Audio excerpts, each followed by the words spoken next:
நம்ம எல்லாருமே இதுவரைக்கும் பல கிரிக்கெட் ஆட்டங்கள் பார்த்துருக்கோம்.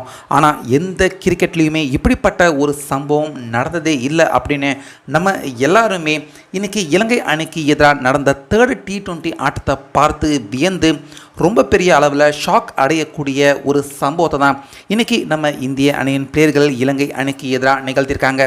முக்கியமாக கடைசி ஓவரில் இப்படி போலர்கள் இல்லாமல் பேட்ஸ்மேன்களை பந்து வீச வச்சு மேட்சை ஜெயிக்க முடியுமா அப்படிங்கிற கேள்விக்கு இன்றைய ஆட்டம் அதுக்கு விடை கொடுத்துருக்கு அப்படின்னு நான் சொல்லணும். அந்த வகையில் இன்றைக்கி ஃபஸ்ட்டு பேட்டிங் பண்ண நம்ம இந்திய அணி பக்கம் பார்த்திங்கன்னா ஓப்பனர்களாக வந்த ஜெய்ஷ்வால் 10, சுப்மன் கில் 39 ரன் தான் எடுத்தார். சஞ்சு சாம்சன் இன்றைக்கும் அவருக்கு கிடைச்ச வாய்ப்பை தவற விட்டு டக் அவுட்டில் ஆகி வெளியேறினார்.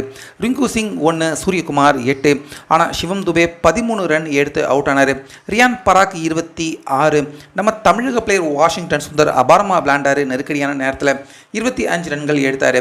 ஸோ ஆக மொத்தம் 20 ஓவர் முழுசாக விளையாண்டு 137 அப்படிங்கிற ரொம்ப கம்மியான ஸ்கோர் தான் நம்ம இந்தியா எடுத்தாங்க.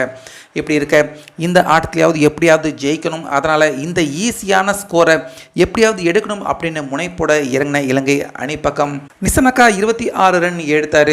குசல் மெண்டிஸ் 46, பெராரே அவர் ஒரு 46 ரன் எடுக்க கடைசியாக அப்படி இப்படின்னு வெற்றியின் பாதையை நோக்கி நெருங்கிக்கிட்ட இலங்கை அணி வந்துட்டாங்க. கண்டிப்பாக அவங்க தான் ஜெயிக்க போகிறாங்க அப்படின்னு தான் எல்லாருமே எதிர்பார்த்தாங்க.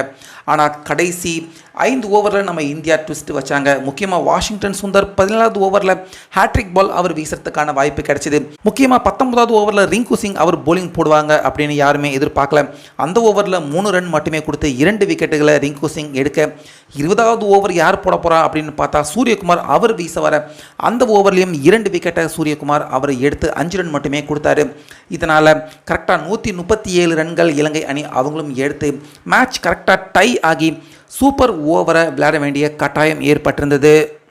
ஸோ அந்த சூப்பர் ஓவர் யார் வீசினா அப்படின்னு கேட்டால் கண்டிப்பாக நம்மளால் நம்பவே முடியாது.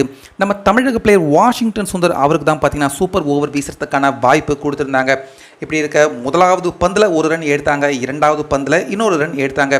அடுத்து 3வது பால் விக்கெட், 4வது பாலும் விக்கெட் விழ சூப்பர் ஓவரை பொறுத்த வரைக்கும் 2 விக்கெட்டுக்கு மேலே விழுந்தால் ஆல் அவுட் ஆன மாதிரி தான்.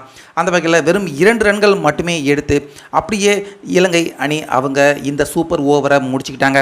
இப்படி இருக்க இந்த 2 ரன்னை சேசிங் பண்ண வந்த நம்ம இந்திய அணி பக்கம் இந்த ரன்னை அசால்ட்டாக எடுத்து கடைசியாக சூப்பர் ஓவர் வரைக்கும் ஒரு மாதிரி கஷ்டப்பட்டு டஃப்பாக போராடி ஒரு மாதிரி தோக்க போகிற இருந்த இந்த மேட்ச்சில் நம்ம இந்தியா திக் த்ரில்லரான வெற்றி. முக்கியமாக கடைசி நேரத்தில் ரிங்கு சிங், சூரியகுமார் இவங்க 2 பேருடைய போலிங்கால் நம்ம இந்தியாவுக்கு இப்போ கிடைச்சிருக்கு. அந்த வகையில் இப்போ இந்த T20 சீரீஸை 3-0 அப்படிங்கிற விதத்தில் நம்ம இந்தியா க்ளீன் ஸ்வீப் பண்ணியிருக்காங்க.